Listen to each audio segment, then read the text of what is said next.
అమృత సాగర్ మధ్యలో మణిద్వీపం ఉందండి. ఇప్పుడు ఈ మణిద్వీపాన్ని ఎలాగ రూపొందించారు అంటే శ్రీమన్నగరం అలాంటి పద్ధతిలో ఉంది, కానీ మణిద్వీపం మాత్రము అమృత సాగర మధ్యంలో ఉంది. ఇప్పుడు మణిద్వీపాన్ని శ్రీ సుధాసాగర మధ్యస్థాయే నమః, మనము సుధాసాగర మధ్యస్థాయే నమః అంటే మనకి ఇప్పుడు సహస్రార చక్రంలో కనుక మనము ధ్యానము చేస్తూ పౌర్ణమి రోజు ధ్యానం చేస్తూ ఉంటే మనకి పైనుంచి వచ్చే ఎనర్జీస్ మనలోకి ఎంటర్ అయ్యి మన సెలైవాలో ఒక చేంజ్ ఆఫ్ టేస్ట్ వస్తుంది. దాన్ని సోమరసం అంటారు. అది బాగా సాధన చేస్తూ ప్రాక్టీస్ లో ఉన్న వాళ్ళకి మనకి అర్థమవుతుంది. అలాంటి సోమరసాన్ని ఇవ్వగలిగే శక్తి ఉన్న ఈవిడ మణిద్వీపంలో ఉంది. ఆ మణిద్వీపం ఎక్కడుంది? అమృత సాగరం ఉంది. మన శరీరంలో కూడా ఆ అమృత సాగరం ఉన్నది.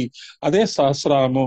ఈ అమృత సాగరం అనేది ఈ బ్రహ్మాండాలకి అంటే ఎక్స్టర్నల్ గా ఎక్కడ ఉంది అంటే ఈ మనం ఈ మల్టీ వెర్సెస్ అంటాం కదా, ఎన్నో యూనివర్స్ దాని అవతల ఉందిట.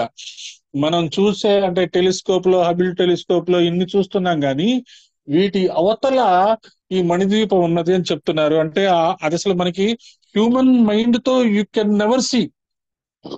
ఈవెన్ శరీరం వదిలినా కూడా కనీసం కొన్ని లక్షల సంవత్సరాల సాధనతో మాత్రమే చూడగలిగే మణిద్వీపం అన్నమాట. కానీ అటువంటి మణిద్వీపంని మానవులు దర్శించలేరు అని ఎంతో ప్రేమతో ఋషులు ప్రార్థన చేస్తే వసిన్యాది వాగ్దేవతలు అమ్మవారిని వర్ణిస్తూ మనకి అది కళ్ళకు కట్టించినట్టు చూపించారు. సో చింతామణి ఉంది అక్కడ, తర్వాత పద్మాటవి ఒక సరస్సు ఉన్నది, ఇవన్నీ చెప్పారు. మనం మనకి ఒక ఇప్పుడు మోడర్న్ చాలా మంది ఈ అమెరికా ఇటువంటి కంట్రీస్ లో విజువలైజేషన్, ఇమాజినేషన్, ఐడియేషన్, క్రిస్టలైజేషన్ అంటున్నారు.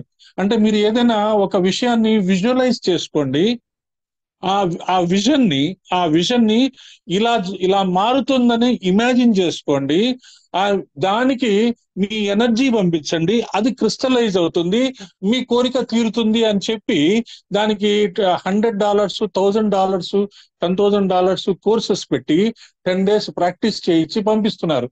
పంపించిన తర్వాత మరి వాళ్ళు ప్రాక్టీస్ లో పెట్టుకుంటున్నారో లేదో తెలియదు, ఏమిటో తెలియదు. కానీ ఇది మనకి ఋషులు మనకి ఈ సహస్రనామంలో చాలా క్లియర్ గా చెప్పబడి ఉన్నాయి. అది మనం అర్థం చేసుకుంటే అంటే సింపుల్ టెక్నికే, మనం అందరం ఎప్పుడు ప్రాక్టీస్ చేసుకునేదే. మన ఇళ్లలో ఏదైనా ప్రాబ్లమ్స్ అయినప్పుడు కొన్ని ప్రాబ్లమ్స్ మనం జాగ్రత్తగా ఆలోచించి డెసిషన్ తీసుకుంటుంటే అవి కరెక్ట్ గా సాల్వ్ అయిపోతున్నాయి. కొన్ని సాల్వ్ అవ్వవు, వాటికి భగవంతుడి యొక్క ఆ విషయం అనుకొని మళ్ళీ మనము దానికి సంబంధించిన కొన్ని రిలాక్సేషన్స్ కోసము శ్లోకాలు చేయటము, పూజలు చేయడం చేసుకుంటూ ఉంటాం. కానీ ఏది జరిగినా ఇదే visualisation, imagination, energy supplication and crystallisation of thought, ఆ సొల్యూషన్ అనేది. అలాగే మనకి ఇదంతా అమృత సాగరము, అపారము, అనంతము. పరమాత్మ ధ్యానం వల్ల మనకి కలిగే ఆనందం ఎంత అనంతము, అపారము. పరమాత్మ అంటే ఆనంద స్వరూపం. అమ్మ లోకమంతా అమ్మ లక్షణాన్ని చూపిస్తుంది. అమ్మ రంగానే ఆనంద స్వరూపం. ఎప్పుడు మనము ఎన్ని ప్రాబ్లమ్స్ ఉన్నా, ఎన్ని డిసీజెస్ ఉన్నా, ఎన్ని విషయాలు ఉన్నా మనము ఆనందంగా ఉండడానికి కనుక మనం ప్రయత్నం చేస్తుంటే అదే మణిద్వీపము దర్శించిన అనుభూతి అనేది అర్థం చేసుకోండి. మణి అంటే అర్థం స్వయం ప్రకాశం, సెల్ఫ్ ఇల్యూమిన్డ్ అనమాట. మనది మట్టి ద్వీపం, అమ్మవారిది మణిద్వీపం. మనం చేసేది ఏంటండి? మట్టి ద్వీపాలు, అమ్మవారి మణిద్వీపం. మనం ఏం చేస్తాము? ఒక మట్టి ప్రమిద తీసుకుంటాం, ఒత్తేస్తాము, దానికి అగ్ని వెలిగిస్తాము, అగ్నిని నమస్కారం చేసుకుంటాం, అప్పుడు వెలుతురు వస్తుంది. కానీ అమ్మవారిది స్వయం సెల్ఫ్ ఇల్యూమినేషన్. దానికి ఒత్తులు ఉండవు, నూనె ఉండదు, ఏ ఉండదు. Itself has its own light, just like sun అన్నమాట. సో మనకి కనిపించాలంటే పగలు సూర్యుడు, రాత్రి చంద్రుడు ఉండాలి. ఇద్దరు లేకపోతే అమ్మవారి అమ్మవారి ఆ వెలుగు లోకానికి ఏ వెలుగు అక్కర్లేదు, సెల్ఫ్ ఇల్యూమిన్డ్ అన్నమాట. తనంతట తానే ప్రకాశిస్తుంది. పూర్వం కోటల్లో ప్రకాశం కోసం మణులు పెట్టేవారు. మణులు పెట్టేవారట. అంటే ఏన్షియంట్ టైమ్స్ లో ఆ ఇంకా అప్పటికి ఈ ఒత్తులు దీపాలు రాకముందు, ఆ తర్వాత బాగా ఇండియా బాగా సంపన్నమైన దేశంగా ఉన్నప్పుడు మణులు పెట్టి ఆ కాంతిలో ఉండేదిట. ఈ అలాంటి అంటే ఇక్కడ కూడా మనం దీన్ని రహస్యంగా ఎలా అర్థం చేసుకోవచ్చు అంటే మనం సాధనలో ఒక లెవెల్ కి వస్తే మనలోంచే సెల్ఫ్ ఇల్యూమినేషన్ వస్తుంది అనమాట.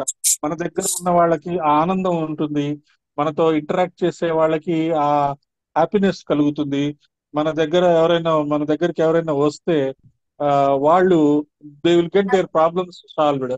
ఇలాంటి లైఫ్ మనము చేరుకోవాలి. అది అమ్మవారి యొక్క కోరిక. ఇంతవరకు మనకి శ్రీమన్నగర వర్ణన అయిపోయింది. ఈ నామం వరకు అమ్మవారి ఆవిర్భావము, పట్టాభిషేకము, ఆవిడ ఉన్న నగరం అంతా వర్ణించారు. అన్ని 61 శ్లోకాల వరకు అమ్మవారి యొక్క ఆవిర్భావం వచ్చింది. తర్వాత అమ్మవారికి పట్టాభిషేకం చేశారు. అంటే సింహాసనం మీద కూర్చోబెట్టారు, ఒక నగరాన్ని తయారు చేశారు. ఆ తర్వాత ఆ నగరాన్ని మొత్తం వర్ణించారు. ఇప్పుడు ఆ నగరంలోకి వచ్చి కూర్చుంది, కానీ ఆవిడ అసలు చోటు మాత్రం అమృత సాగర మధ్యంలో ఉంది కదా అనుకుని దండం పెట్టారు. ఇప్పుడు ఈ మణిద్వీపం ఇవన్నీ తయారు చేశారు, ఓకే. ద్వీపం అన్నారు. ద్వీపం అంటే ఏంటంటే island which has all sides water. సముద్ర మధ్యంలో ఉన్న దాన్నే ఐలాండ్ అంటాం. దాన్ని మణిద్వీపం అన్నారు. కాబట్టి ఈవిడ ఏ ఓషన్ లో ఉంది అంటే that ocean is full of amrita. అమృతం అనే సాగరంలో ఉన్నది. తర్వాత 62 కామాక్షి, శ్రీ కామాక్షి నమః. ముందు నామాల్లో శివ అని ఉంటే అది ఆవిడకి ఎప్పుడు ఉండే పేరే.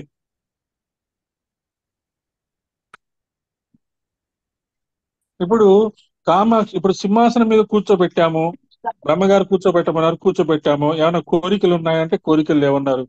మర్చిపోయారు. అయ్యో దేవతలారా, మీరు మర్చిపోయారు. ఏం కోరిక? అమ్మవారిని చూసి మీరు మాయలో పడిపోయి కోరికలు ఏం లేవంటున్నారు. మీరు అసలు వచ్చిన పర్పస్ ఏంటి?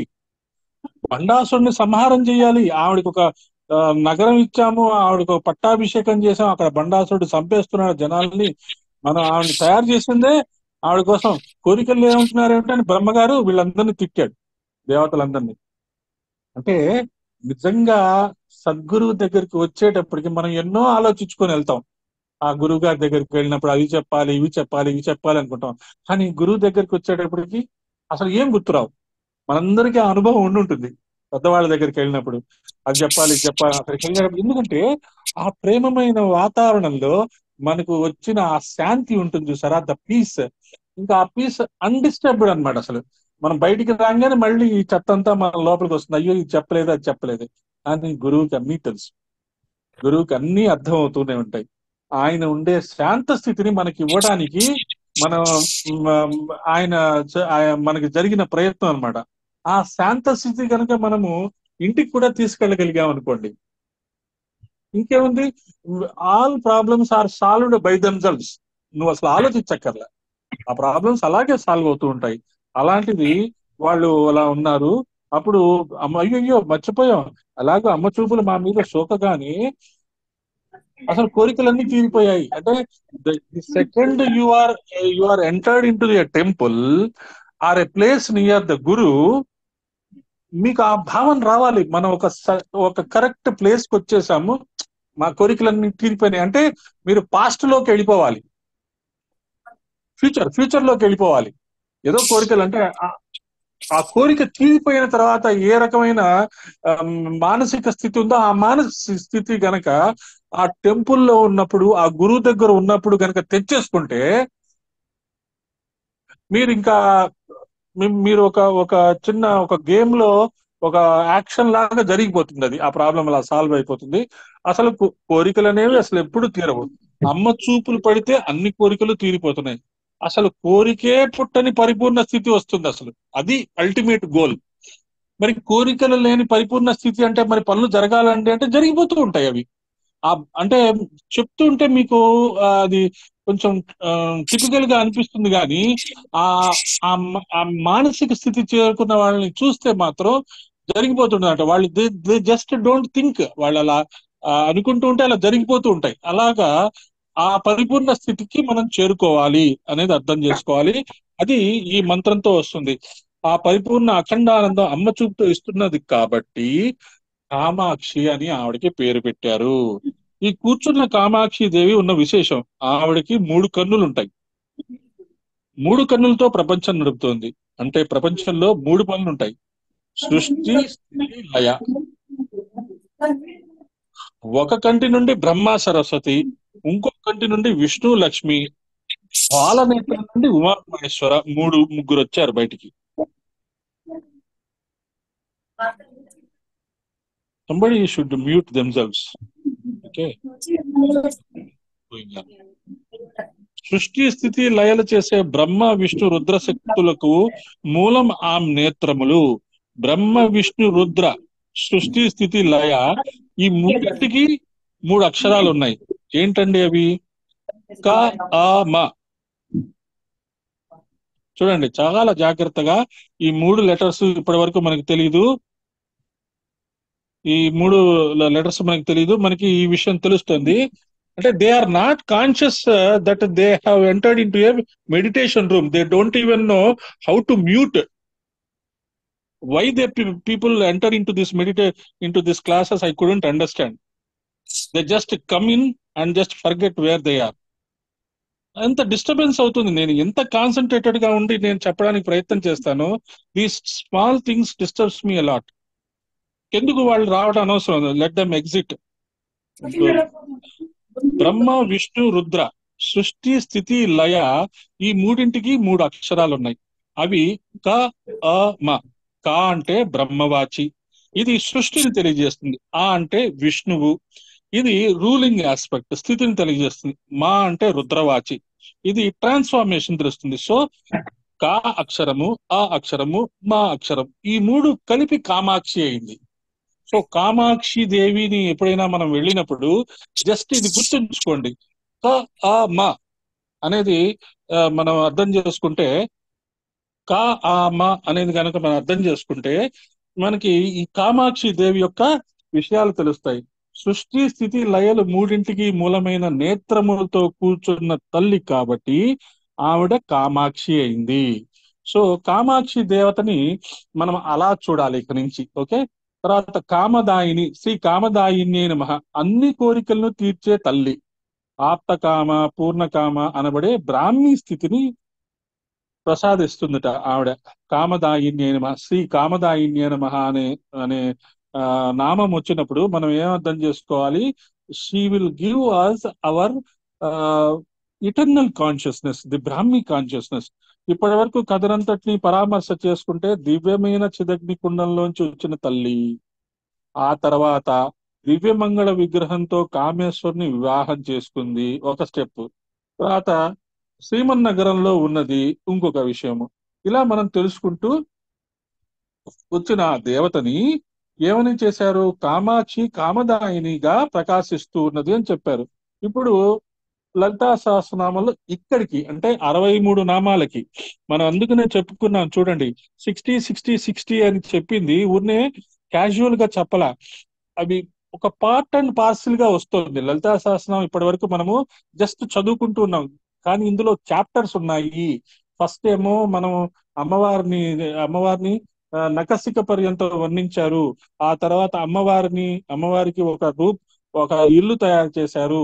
ఆ తర్వాత అమ్మవారికి ఒక ఒక సింహాసనం పట్టాభిషేకం చేశారు, అమ్మవారికి పెళ్లి చేశారు. ఇది ఒక్కొక్క చాప్టర్ వస్తుంది. అలాగే ఇప్పుడు ఏ చాప్టర్ కంప్లీట్ అయిందండి? లలితా సహస్రనామంలో ఒక భాగం కంప్లీట్ అయింది అని అర్థం చేసుకుందాం. తర్వాత స్తోత్రాలు చేశారు. ఇప్పుడు ఆవిడ్ని పట్టాభిషేకం చేశారు, ఆవిడ్ని కూర్చోబెట్టారు, మణిద్వీపంలో ఉంచారు, ఆవిడకి పట్టాభిషేకం. ఇప్పుడు ఏం చేయాలి? అందరూ దేవతలందరూ స్తోత్రాలు చేశారన్నమాట. చేసిన తర్వాత అప్పుడు శ్రీ దేవర్షి గణ సంగాత స్తూయమానాత్మ వైభవాయై నమః, అమ్మవారి యొక్క ఆత్మ వైభవాన్ని దేవర్షి గణ సమూహాలు స్తోత్రం చేస్తున్నారట. ఆత్మ వైభవ అనే మాటే చాలా అద్భుతం. అమ్మవారి రూపాన్ని కాదు, అమ్మవారి యొక్క ఆత్మ యొక్క వైభవాన్ని దేవర్షి గణాలు చూస్తున్నారు. మనం ఏం చూస్తాం? అమ్మవారి రూపాన్ని చూస్తాం. దేవర్షి గణాలంటే ఏంటి? Highly evolved souls. దేవతలు ఏం చూస్తారు? రూపాన్ని ఎప్పుడు చూడరు. ఎప్పుడైనా గుర్తుంచుకోండి, మీరు ఏ టెంపుల్స్కి వెళ్ళినా ఎక్కడికి వెళ్ళినా మీరు చేసే ధ్యానము, మీరు చేసే ఆ జపం వల్ల కొన్ని రకాలైన కలర్స్ ఎమినేట్ అవుతాయి మీలోంచి. దాన్నే వైబ్రేషన్స్ అంటారు. ఆ వైబ్రేషన్స్ కొన్ని రకాలైన కలర్స్ లో అవుతాయి. ఆ కలర్స్ ని వాళ్ళు వింటారు. దేవతలు they listen our colours and see our sound. అది గుర్తుంచుకోండి. మనం మనం we listen the sounds and see the colours.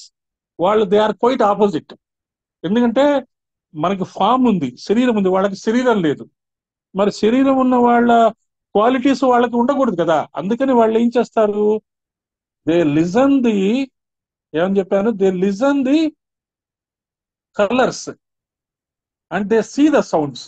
అది మనం అర్థం చేసుకోవాలి. కాబట్టి మనం మనము ఏ రకమైన మంత్ర జపం చేస్తున్నామో ఆ మంత్ర జపానికి కావలసిన భావము కరెక్ట్ గా ఉంటే ఆ సౌండ్ ని వాళ్ళు చూడగలుగుతారు. సరే, మంత్ర జపం చేస్తున్నాము, పూజ చేస్తున్నాము, అప్పుడు వచ్చే కలర్స్ వాళ్ళు వినగలుగుతారు.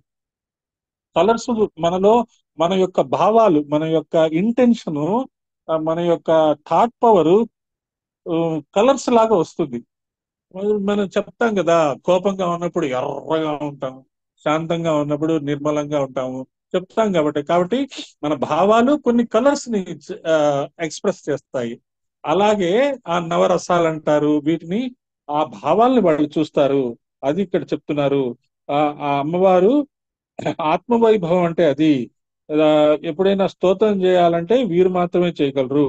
కాబట్టి ఈ స్తోత్రం చేస్తున్నారు. ప్రధానంగా రెండు గణములు స్తోత్రాలు చేస్తారట. ఒకటి దేవగణము, రెండోది ఋషి గణము.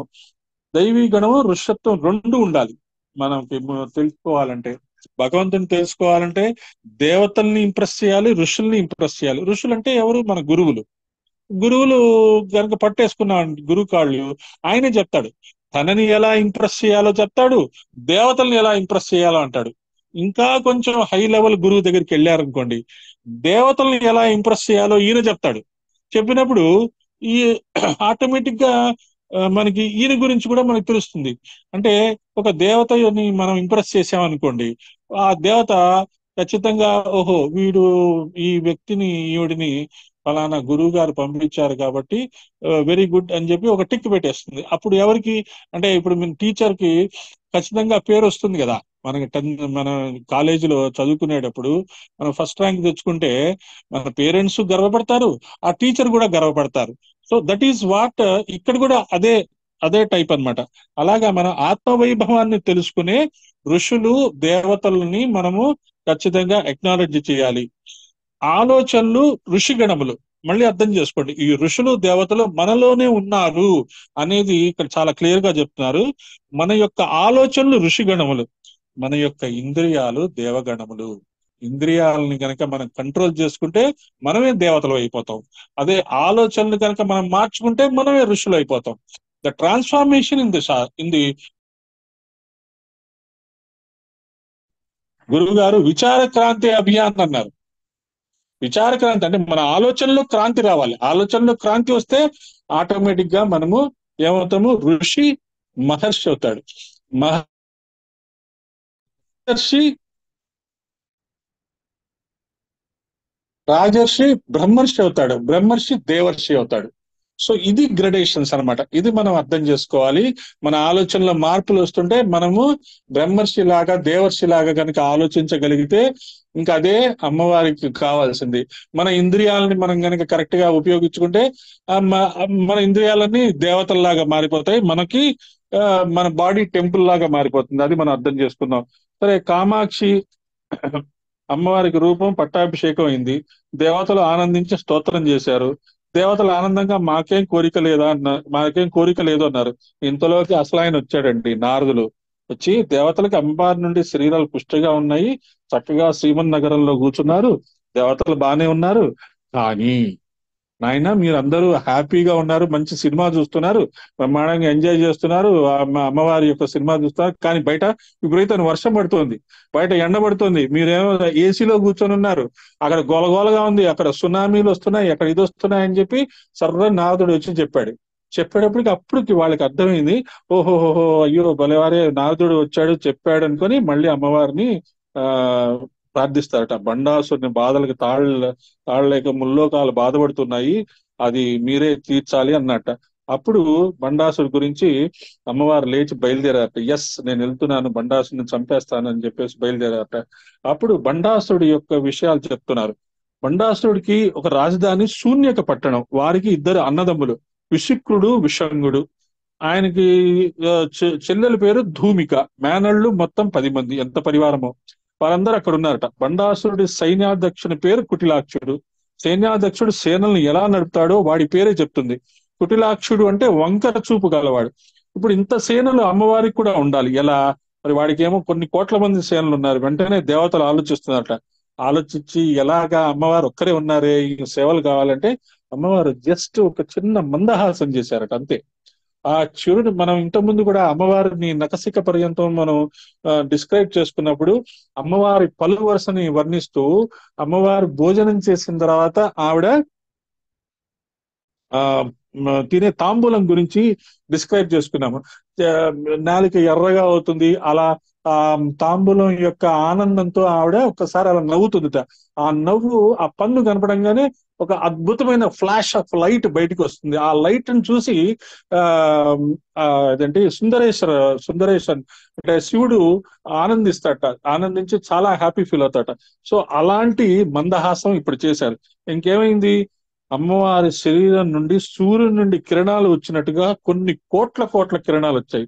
ఆ కోట్ల కోట్ల కిరణాలు శక్తులుగా మారిపోయినాయి.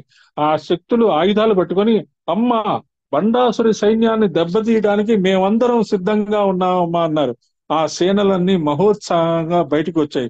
ఆ తల్లి యుద్ధ భూమికి తరలి వస్తుంది, సేనాలన్నీ చుట్టూ ఉన్నాయి. సో ఇప్పుడు మనము బండాసుర సంహారంలోకి వెళ్తున్నాం. సో అర్థం చేసుకోండి, జాగ్రత్తగా వినండి. శ్రీ భండాసుర వధోద్యుక్తి శక్తి సేన సమన్వితాయే నమః. భండాసుని వధించడానికి ఉద్యుక్త అంటే రెడీ అయిపోయింది, సిద్ధపడిన శక్తి సేనలతో కూడిన తల్లి. ఇక్కడ నామాలతో కథ చెప్తున్నారు. ఇలా బయలుదేరిన అమ్మవారికి ప్రధానంగా 2 శక్తులు సిద్ధమయ్యాయి. ఒకటి అంకుశం, దేవత. అంకుశం నుంచి ఒక దేవత వచ్చింది. అమ్మవారి యొక్క గజబలానికి అందరికీ అధ్యక్షురాలుగా ఉండి నడుపుతూ ఉంది. అంకుశం అంటేనే ఏనుగుని పొడిచేది, అంటే ఏనుగుని అదుపులో పెట్టడానికి శక్తి అంకుశం నుండే వచ్చింది. ఆవిడ పేరు సంపత్కరి. సో ఆ దేవత పేరు ఏంటండి? సంపత్కరి. అప్పుడు ఈ నామం వచ్చింది, శ్రీ సంపత్కరి సమారూఢ సింధూర వ్రజసేవితాయే నమః. సింధూరం అంటే ఏనుగు. సింధూరం అంటే ఈ ఆంజనేయ స్వామి పెట్టేది కాదు, ఏనుగు, అది గుర్తుంచుకోండి. వ్రజ అంటే మళ్ళీ సమూహం. సంపత్కరి దేవి చేత నడిపింపబడుతున్న ఏనుగుల గుంపుతో సేవింపబడుతున్న తల్లి కాబట్టి ఆవిడని సంపత్కరి అంటారు. సంపత్కరి అంటే సంపద ఇచ్చేది. సంపత్కరి అయిన లక్ష్మీదేవికి కూడా అటు ఇటు ఏనుగులు ఉంటాయి. సో అంటే ఎలిఫెంట్, ఏనుగు అనేది సంపదలకి సంకేతము.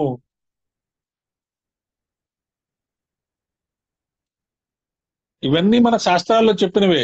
వాడు ఏం చేశాడు? ఆ ఫెంగ్షుయ్ వాడు తీసుకొచ్చి కప్పలు, ఆ తర్వాత తాబేళ్లు, ఏనుగులు తీసుకొచ్చి మన ఇల్లంతా చూసేసి, ఇక్కడ తాబేలు పెట్టుకోండి, అక్కడ ఏనుగును పెట్టుకోండి, అక్కడ అది పెట్టుకోండి. ఇవన్నీ మన దగ్గర నేర్చుకున్నవే. సింపుల్ గా ఒక లక్ష్మీదేవిని తీసుకొచ్చి పెట్టుకుంటే అన్ని సంపదలు మనకే వస్తాయి. కానీ ఎటువంటి లక్ష్మీదేవిని తీసుకొచ్చి పెట్టుకోవాలంట? ఆ కమలంలో నిల్చున్న లక్ష్మీదేవి లేదా కమలంలో కూర్చున్న లక్ష్మీదేవి అటు ఇటు ఏనుగులుంటే అది కరెక్ట్ ఫోటో అన్నమాట. ఇప్పుడు మరి వీడియోల్లో వీటిలో అలా పెట్టుకుంటే పాపం వస్తుంది, ఇలా పెట్టుకుంటే పాపం వస్తుంది. పాపం పుణ్యం ఏం రాదు. నువ్వు ఎప్పుడైతే నేర్చుకోవాలని నువ్వు కుతూహలపడి ముందుకు వెళ్తావో అప్పుడు నీకు ఇలాంటి డిఫరెంట్ టైప్ ఆఫ్ ఇమేజెస్ కావాల్సి వస్తుంది. లక్ష్మీదేవియే. వెంకటేశ్వర స్వామి హృదయంలో ఉంటుంది, చిన్నదానిలా ఉంటుంది. వెంకటేశ్వర స్వామి దండం పెట్టుకుంటే లక్ష్మీదేవి మనకి రాదా? వస్తుంది. కానీ ఎప్పుడైతే మీకు ఆ లక్ష్మీదేవి యొక్క అంతరార్థము, లలితాదేవి యొక్క అంతరార్థం నేర్చుకోవాలి అనే అనిపించినప్పుడు రకరకాలైన ఫామ్స్ కోసం మనం చూస్తుంటాము. అటువంటి ఫామ్ గురించి చెప్తున్నారు. సంపత్కరి అంటే ఐశ్వర్యములు ఇచ్చే తల్లి. సంపత్కరి అయిన లక్ష్మీదేవికి కూడా అటు ఇటు ఏనుగులు ఉంటాయి. ఏనుగులంటే ఐశ్వర్య స్వరూపాలే. ఐశ్వర్యం ఉంటే సరిపోదండి, వాటిని నియంత్రించే శక్తి ఉండాలి. ఐశ్వర్యాలను నియంత్రిస్తూ సంపత్కరి దేవత ఉన్నది. నియంత్రణలో రెండు రకాలు. ఒకటి ఆ కావాల్సింది ఇవ్వడానికి నియంత్రణ, రెండు అక్కర్లేనిది పక్కకు తీయడానికి నియంత్రణ. నియంత్రణ అంటే డిస్క్రిమినేటివ్ నాలెడ్జ్. దేర్ ఆర్ ఎన్నో థాట్స్ వస్తుంటాయి, అందులో మనకు కావాల్సిన థాట్స్ మనం తీసుకుంటాం, కొన్ని థాట్స్ ని పక్కకు తోసేస్తాం. అది డిస్క్రిమినేటివ్ నాలెడ్జ్. అలాగే మనకి అమ్మవారి దగ్గర కానీ వనరులు కావాల్సినవి మనం అడగటం కానీ మనం జాగ్రత్తగా అడిగితే అమ్మవారు అన్ని ఇస్తారు అని చెప్పుకోవచ్చు. ఆ తర్వాత లలిత పరమేశాన్య అంకుశాస్త్రాత్ సముద్గత సంపత్కరి నామాసాదేవి అని బ్రహ్మాండ పురాణంలో చెప్పబడింది. అమ్మవారి అంకుశం నుండి ఉద్భవించిన శక్తి ఇప్పుడు మరో తల్లిగా చూపిస్తున్నారు అని చెప్తూ, శ్రీ అశ్వారూఢాధిష్ఠితాశ్వ కోటి కోటి బిరావృతాయై నమః. శ్రీ శ్రీ అశ్వారూఢాధిష్ఠితాశ్వ కోటి కోటి భిరావృతాయై నమః. కోట్ల కొలది గుర్రాలను నియంత్రించే శక్తి వచ్చింది. ఏం చెప్తాం, దీన్ని హార్స్ పవర్ అంటాం. హార్స్ పవర్ అంటే మనకి వెహికల్స్ లో వాటిట్లో ఎన్ని హార్స్ పవర్స్ అలా చెప్తారు. పర్టికులర్ గా మనకి ఈ ఈ బోరింగ్ వెల్స్ లో ఈ నీళ్లు తీసే మెషిన్స్ ఉంటాయి కదా, వాటికి హార్స్ పవర్ గా చెప్తారు. అంటే గుర్రాన్ని యొక్క పవర్ ని ఆ ఇక్కడ చెప్తున్నారు అనమాట. అటువంటి గుర్రం యొక్క పవర్ ఎలా ఉంటుంది, చాలా పవర్ఫుల్ గా పరిగెత్తుంది, చాలా పవర్ఫుల్ గా ఉంటుంది. అట్లాంటి కోట్ల కోట్ల గుర్రాలని నియంత్రించే శక్తి అమ్మవారికి ఉన్నదని చెప్తున్నారు. లలిత లలిత పరమేశాన్య పాసాయుధ సముద్భవ. పాసంతో గుర్రాలని కట్టాలి, ఏనుగులు నొక్కాలి, నొక్కడానికి అంకుశం, కట్టడానికి పాశం. పాశం నుండి వచ్చిన అశ్వారూఢ గుర్రాలని నిగ్రహిస్తోంది. అంకుశం అంటే ఇట్ ఈస్ మీకు అంటే ఈ మావటి వాడు ఉంటాడు కదా, మహూట్ అంటాడు, వాడు ఏనుగు మీద కూర్చొని సన్నటి షార్ప్ ఇన్స్ట్రుమెంట్ తో ఏనుగుని కంట్రోల్ చేస్తుంటాడు. ఆ ఏనుగుని మీరు తాడుతో కట్టలేం, గుర్రానికి అంకుశంతో పడవలేం. గుర్రానికి తాడుతో కట్టాలి, ఏనుగుని అంకుశంతో పడవాలి. ఈ డిఫరెన్స్ అర్థం చేసుకోండి. అంటే గుర్రము మన మనస్సు, ఆ తాడు ఏంటి, ఇంద్రియాలు. ఆ ఇంద్రియాలని కంట్రోల్ చేసుకుంటే మనస్సు అనే గుర్రం మన కంట్రోల్లోకి వస్తుంది. అలాగే మనకి కోరికలు, విపరీతమైన కోరికలను కనుక మనము గట్టిగా గుచ్చి కంట్రోల్ చేస్తే గానీ ఆ కోరికలు తీరవు, ఆ కోరికలు ఆగవు. అలా మనం అర్థం చేసుకోవచ్చు. గుర్రాలు అంటే ఇంద్రియాలు, మొదటిది ఐశ్వర్యం, రెండవది ఇంద్రియాలు. వీటిని నియంత్రించాలి అంటే కట్టిపడేయాలి కానీ పూర్తిగా తీసేయకూడదు. అది చాలా ఇంపార్టెంట్. పరాశక్తి అనుగ్రహం లభించదు. ఈ రెండు జరగాలి అంటే అమ్మవారి కృప కావాలి. అమ్మ కృప వలన ఈ రెండుకి వచ్చేస్తుంది. పాశము అంకుశములను ధ్యానిస్తే నిగ్రహ శక్తి కలిగి ఆధ్యాత్మిక సాధనలో మొదటి మెట్టుకు చేరగలరు. సో పాశము అంకుశము కూడా చాలా ఇంపార్టెంటే. అశ్వారూఢాని ఏహి అని ధ్యానిస్తారు, అంటే తొందరగా రావమ్మా. అశ్వారూఢాన్ని ధ్యానిస్తే ఎందుకు డిస్టర్బెన్సెస్ వస్తున్నాయి, why do you people unmute yourself, I couldn't understand please. నాకు చాలా డిస్టర్బెన్స్ వస్తుంది, నేను ఎంతో కాన్సన్ట్రేటెడ్ గా I always try to give the best out of this, I beg you please. తర్వాత 68 శ్రీచక్రరాజ రథారూఢ సర్వాయుధ పరిష్కృతాయై నమః. అమ్మవారి యొక్క చక్రరాజం సిద్ధమై ఉంది. ఇప్పుడు ఏమైంది, అమ్మవారి నగరం వచ్చేసింది, బండాసుని చంపడానికి రెడీ చేసింది. తనలోంచి కొన్ని వేల కిరణాలను తీసుకొచ్చింది. ఆ కిరణాలు ఒక దేవతల సమూహాలుగా తయారైనాయి. ఇప్పుడు పాశము అంకుశం వచ్చింది, గుర్రాలు వచ్చేసినాయి. ఇప్పుడు అమ్మవారికి ఒక చక్రం కావాలి, ఒక రథం కావాలి. ఆ రథం ఎలాంటిది అంట, శ్రీచక్రం లాంటి రథం అంట. అది యుద్ధానికి వెళ్ళేటప్పుడు ఆ శ్రీచక్రమే రథంగా మారిందంట. శ్రీచక్రంలో ఉన్న మంత్రశక్తులే ఆయుధముగా మారాయి, దేవతలుగా మారాయి. మొత్తం దేవతలు వారి చేతుల్లో ఆయుధాలు ఇవే. ఇక్కడ సర్వాయుధ, ఆ దేవతలు వాళ్ళ ఆయుధాలు, ఇక్కడ సర్వ మంత్ర శక్తులతో ఉన్న శ్రీచక్రం సిద్ధమైపోయింది. సో మన శ్రీచక్రాన్ని మనం అన్ని రకాలుగా ఉపయోగించుకోవచ్చు, దాన్ని బాగా స్టడీ చేస్తే. అది మనకి ఇక్కడ చెప్తున్నారు. శ్రీచక్రానికి చక్రరాజం అని పేరు. చక్రం అంటే ఏంటి, యంత్రం. మనకి మొట్టమొదటిసారి ఆ వీలు ఫైరు తయారు చేస్తారు. ఆ తర్వాత ఏది ఇవల్యూషన్ లో మనిషి వీలు ఫైర్ ఈ రెండు చాలా ఇంపార్టెంట్. చక్రము, చక్రీయ గమనము అంటే టైం అన్నమాట. టైం చాలా ఇంపార్టెంట్. అది యంత్రాలు ఎన్ని ఉన్నా యంత్రాలకు రాజు లాంటిది శ్రీ యంత్రము. ఈ రథంలో అమ్మవారు ఉన్నారు అంటే ఆ రథంలో అన్ని ఆయుధాలు ఉన్నట్టే. అందుకని ఈ ఆమెకి ఇరువైపులా ఎవరున్నారు? అశ్వారూఢ ఒకవైపు, సంపత్కరి ఒకవైపు. అంటే ఒకవైపు ఏమో గుర్రాల మీద ఉన్న సేన ఉంది, ఒకవైపు ఏమో ఏనుగులతో ఉన్న సేన ఉన్నది. సో మీరు విజువలైజ్ చేసుకోండి, అమ్మవారి యొక్క రథాన్ని విజువలైజ్ చేసుకోండి. అద్భుతమైన బ్రహ్మాండమైన రథము, దాంట్లో అన్ని రకాలైన ఆయుధాలు ఉన్నాయి. ఒకవైపు ఏమో ఆ హంస ఇది సారీ ఈ ఏనుగుల మీద కొన్ని కోట్ల మంది దేవతలు ఏనుగుల మీద నడుస్తున్నారు. ఒకవైపు ఏమో కొన్ని కోట్ల మంది గుర్రాల మీద వస్తున్నారు. ఇంకా తర్వాత ఇంకా ఆవిడ సైన్యంలో ఎవరెవరు ఉన్నారో వచ్చేస్తున్నాయి. ఇప్పుడు అమ్మవారి రథం నుండి 2 రథాలు బయటకు వచ్చాయట. ఆ యుద్ధానికి అమ్మవారు ఒక్కరే బయలుదేరారు. ఏది కావాలన్నా దీపం నుండి దీపాలు వచ్చినట్లు అమ్మ నుండే వెలికి వస్తున్నాయి. అమ్మవారి కుడివైపు రథం పేరు గేయ చక్రము. సో జాగ్రత్తగా అర్థం చేసుకోండి. కుడివైపు శ్రీ గేయ చక్ర రథారూఢ మంత్రిని పరిసేవిత అన్నారు. శ్రీ గేయ చక్ర రథారూఢ మంత్రిని పరిసేవితాయే నమః. గేయం అంటే గానము, నాద చక్రము. ఆ నాద చక్రంలో అమ్మవారి యొక్క ప్రధాన శక్తి మంత్రిని దేవి ఉన్నారు.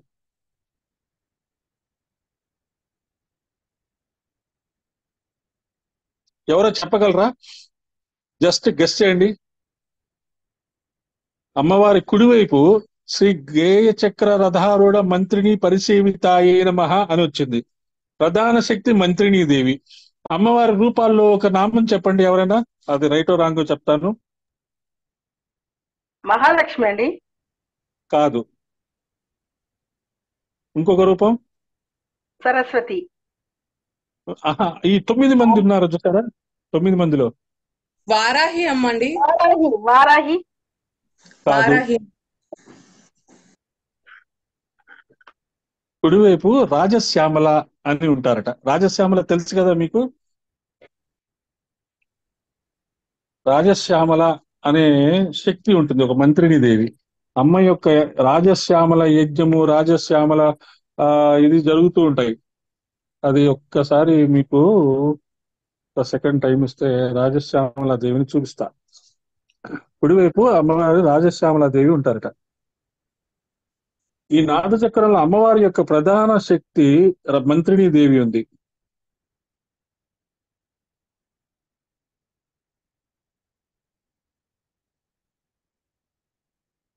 మాకు ఇక్కడ ఆంధ్రాలో రాజశ్యామల చాలా ఇంపార్టెంట్. ఒక ఒక స్వామీజీ ఆ ఆ రాజస్వాముని యాగం చేసి ఒక చీఫ్ మినిస్టర్ గారిని గెలిపించారు.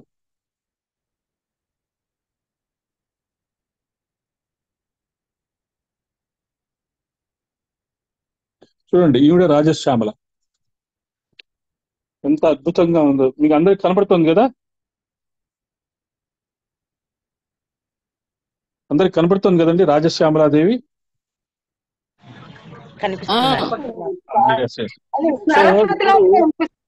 వీణ పట్టుకొని అంతే అంతే. అంటే ఒక రూపము చెప్తాను చూడండి. ఈవిడ అంటే వీణ పట్టుకున్న వాళ్ళందరూ సరస్వతియే కాకపోవచ్చు, కానీ సరస్వతి వీణ పట్టుకొని ఉంటుంది, అది నిజమే. కానీ అమ్మవారు యొక్క ఇప్పుడు మనకి మామూలుగా 9 రూపాల్లో ఈవిడ ఉండదు కదా నవరాత్రుల్లో రాజస్వామి.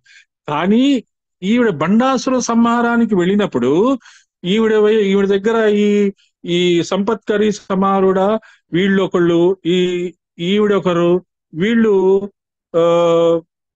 తయారవుతారు అక్కడ ఆ సైన్యాన్ని మట్టు పెట్టడానికి. దాన్ని రాజశ్యామల అని చెప్తున్నారు. చూడండి, గేయం అంటే గానం, నాదచక్రం. ఈ నాదచక్రంలో అమ్మవారి యొక్క ప్రధాన శక్తి మంత్రిని దేవి. ఈవిడ ఒక మినిస్టర్ అన్నమాట. ఈ అమ్మ యొక్క యంత్రాన్ని ధ్యానం చేస్తే చాలు ధన్యులవుతాం. ఈ తల్లి యొక్క అనుగ్రహం పొందితే సర్వ విద్యలు లభిస్తాయి. ఈ తల్లి అనుగ్రహం పొందిన వాడే కాళిదాస మహాకవి. కాళిదాస మహాకవి పేరు విన్నారా? కాళిదాస్ మాణిక్య మదాలస మంజుల వాద్యులాస ఆ అది శ్యామలా దండకం. సో ఈయన కాళిదాసు వారికి వాక్కు ఇచ్చి శ్యామలా దండకం రాయించుకుంది ఈవిడ, ఈ శక్తి. మాణిక్య వీణాం ఉపలాలయంతి మదాలసాం మంజుల వాగ్విలాసాం మహేంద్ర నీలజ్యోతి కోమలాంగిం మాతంగ కన్యాం మనసా స్మరామి.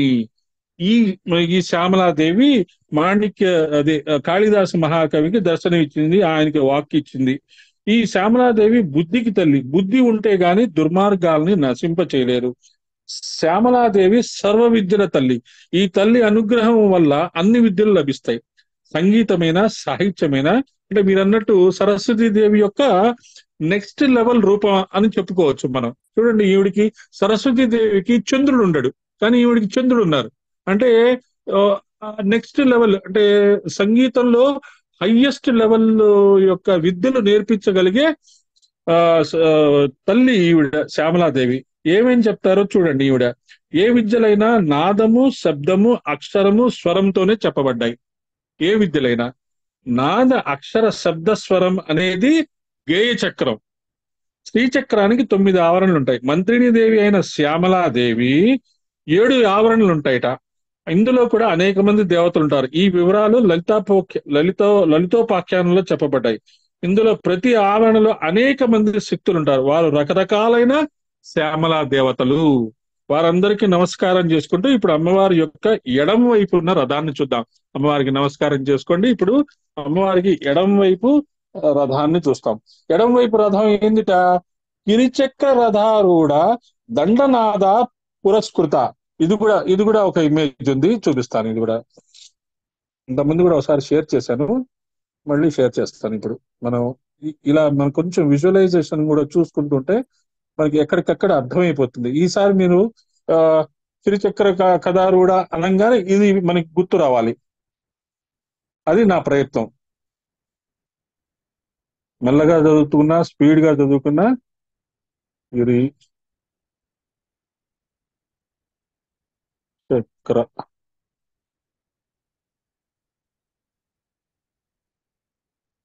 రథారూఢ దండన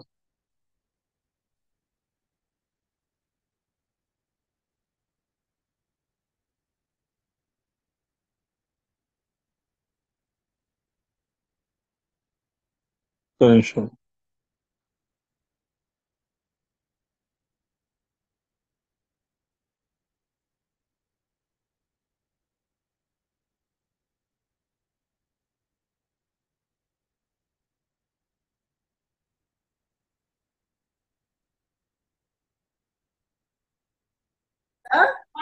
సౌండ్ పెట్టు. ఈ సౌండ్ ఏదో వస్తుంది. ఇప్పుడు వస్తుంది. అది కాదు మమ్మీ, ఇప్పుడు ఉషా మ్యూట్ చేయమ్మా. సౌండ్ ఏమా? సౌండ్ రావట్లేదు. టీవీ రిమోట్ ఏది? సౌండ్ రాకపోవడమే ట్రై చేయరా.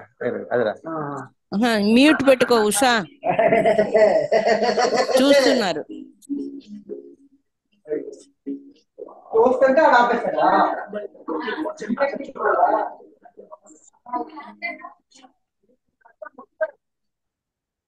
ఇది వారాహి యంత్ర. ఇది చెప్తున్నారు మనకి. గిరిచక్ర రథారూఢ దండనాథ పురస్కృతాయే నమః.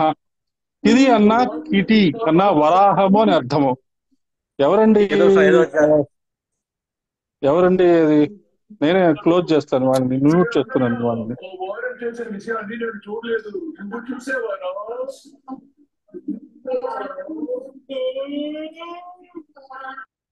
అది that is their interest in this class అనమాట. What is the use of coming to the class? I couldn't understand. కిరి అన్న కీటి అన్న వరాహము అని అర్థము.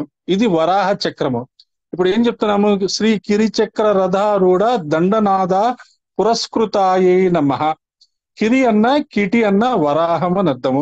ఇప్పుడు ఒక ఇమేజ్ షేర్ చేశాను చూడండి. అది చూడండి. వారాహి దేవత. ఈ 5 ఆవరణలో వారాహి దేవతలు అనేక మంది ఉన్నారు. ఈ వారాహి దేవతలందరికీ మూల దేవతగా మహావారాహి అనే ఆవిడ ఆ చక్రంలో బిందు స్థానంలో ఉంటారట. వారాహి అమ్మవారి చేతిలో ముసలము, హలము 2 ఉంటాయి. అంటే రోకలి నాగలి, రోకలి నాగలి రోకలి నాగలి మీకు తెలుసా అండి? అంటే గౌరీ అంటే మీకు ఐడియా ఉంది కదా, రోకలి అంటే ఈ దంచేది తెలుసండి. కారం అది. ఆ, తెలుసు కదా. రోకలి అంటే నాగలి తెలుసు. తెలీదు. నాగలి అంటే తమిళ్లో రోకలి అంటే ఏమంటారు? దంచేది. ఆ, రోట్లో వేసి పచ్చడి నూరుతారు చూడండి, అది అది రోకలి. కట్టెలాగా, అది నాగలి అంటే రోకలి. మనం మనం పంటలో అదే పండించేది. దున్నేది. చేస్తారు, దున్నుతారు దాన్ని, దున్నేది. దున్నుతారు. Yes yes yes. సో పంట పండించడానికి నాగలి, వచ్చిన పంటని మనం తినడానికి అనువుగా చేసేది రోకలి. అర్థం చేసుకోండి, వారాహి దేవత మనకి ఎంత ఇంపార్టెంట్. మనకి మనం తెచ్చుకున్న అన్నం గాని వాటన్నిటి గాని, మన ఇంట్లోకి వచ్చే రైస్ గాని, మన ఇంట్లోకి వచ్చే మనం చేసుకునే ఫుడ్ గాని, వీటన్నిటిలో వారాహి దేవతను చూడాలి అని చెప్తున్నారు. మన రోకలి దంచిది, ఎందుకంటే ఆవిడ యొక్క అస్త్రాలు అవి. వారాహి అంటే భూమిని ధరించే శక్తి. మనకి ఆ దశావతారంలో చూపిస్తారు. ఆ ఆ వరాహవతారంలో భూమిని ఇలా ఎత్తుతాడు. ఆ అంటే వారాహి అంటే మనం ఆ ఆ బ్యూటిఫుల్ మీనింగ్ తో అర్థం చేసుకోవాలి. షీఈ్ ది, మనకి అన్నం పెట్టేది ఆవిడ. అంటే భూమిని కాపాడింది. మన భూమిలోంచి అన్నం వస్తుంది కాబట్టి మనం ఎప్పుడైనా అన్నంను చూసినా వాటిని వారాహి దేవతని తలుచుకున్నారు అనుకోండి, మనం తీసుకున్న అన్నము మనకి ఖచ్చితంగా రక్షణ శక్తి ఇస్తుంది, మన శరీరానికి శక్తి ఇస్తుంది. సరే, ఆలోచనల శక్తి శ్యామలాదేవి, శారీరకమైన శక్తి క్రియాశక్తి వారాహిదేవి. కనుక క్రియాశక్తి వారాహిదేవి, జ్ఞానశక్తి శ్యామలాదేవి. గుర్తుంచుకోండి, ఇన్ని మనం గుర్తుంచుకోవడం కష్టమే.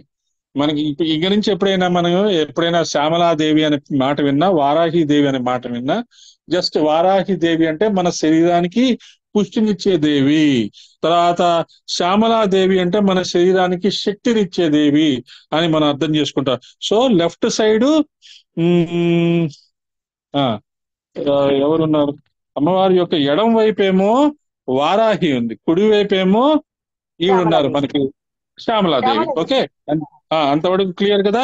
ఇంకా ముందుకెళ్దాం.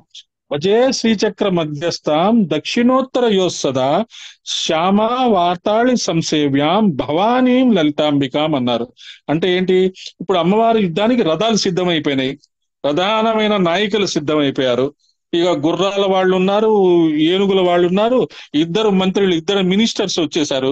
ఇక యుద్ధం ఎలా జరిగిందో చెప్తారు. యుద్ధం ఎలా జరిగింది, భండాసురుడు ఎలా సంహరింపబడ్డాడు, అమ్మవారు చేసిన లీల. లలితానామాల్లో రూప లీలా వైభవాల్లోనే మంత్ర వైభవం ఉంది, తత్వ వైభవం ఉంది, యోగం కూడా ఉందని చెప్తున్నారు. సో భండాసుర సంహార గాథలో ఒక్కొక్క రాక్షసుని సంహరించడంలో ఉద్దేశము ఆధ్యాత్మిక సాధన చేస్తూ ఉంటే, ఈ స్త్రీశక్తి మనలో జాగృతం అవుతూ ఉంటే, మనలో ఉండే ఒక్కొక్క దుష్ట శక్తిని తొలగించి చివరికి పరాశక్తిగా సాక్షాత్కరించి అనుగ్రహించడమే పరమార్థము. సో మన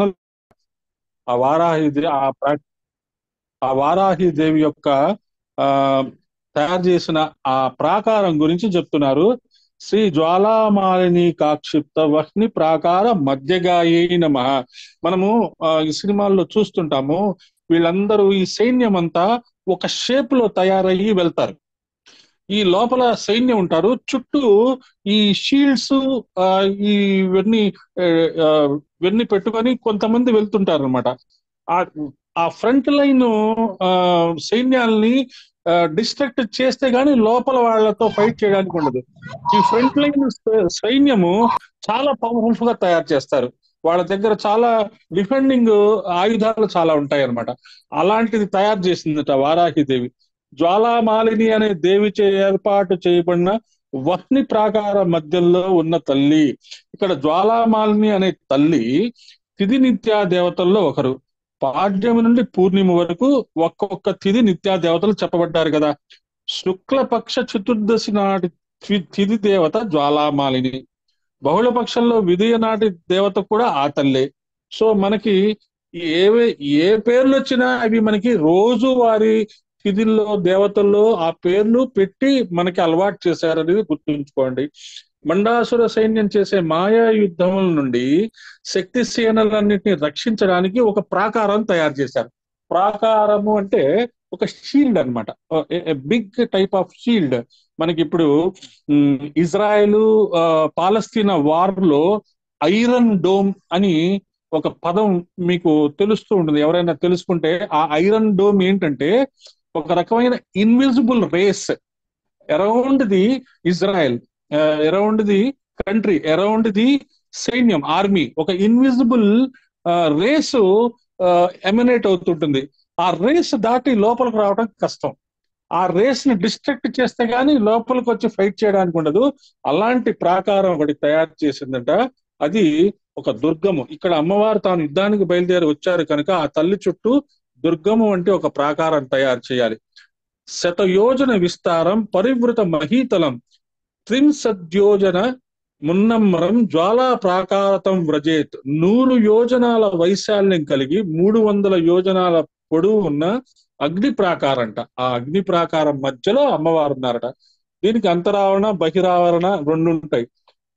ఆ చుట్టూ బయట వైపు కొంతమంది, లోపల భాగంలో కొంతమంది, వీరందరినీ ఆవరించుకుంటూ ఒక ప్రాకారం ఉంది.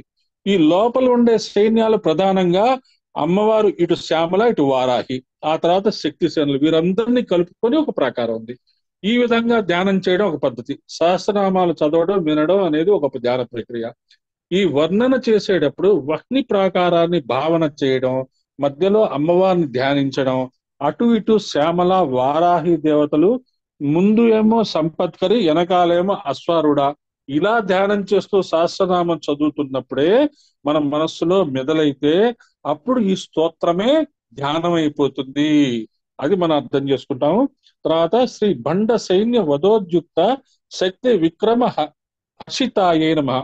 సరే, ఇప్పుడు ముందేమో మనకి సంపత్కరి ఉంది, వెనకాలేమో అశ్వారూఢ ఉంది. కుడివైపు ఏమో ముందు వెనకాల సంపత్కరి అశ్వారూఢ ఉన్నారు. కుడివైపు వారాహి, ఎడం వైపు కుడివైపు శ్యామల, ఎడం వైపు వారాహి ఉన్నారు. సో అమ్మవారి 4 వైపులు 4 ఉన్నారు. తర్వాత వీళ్ళందరూ ఏనుగు దళము, అశ్వారూఢ దళము ఉన్నారు.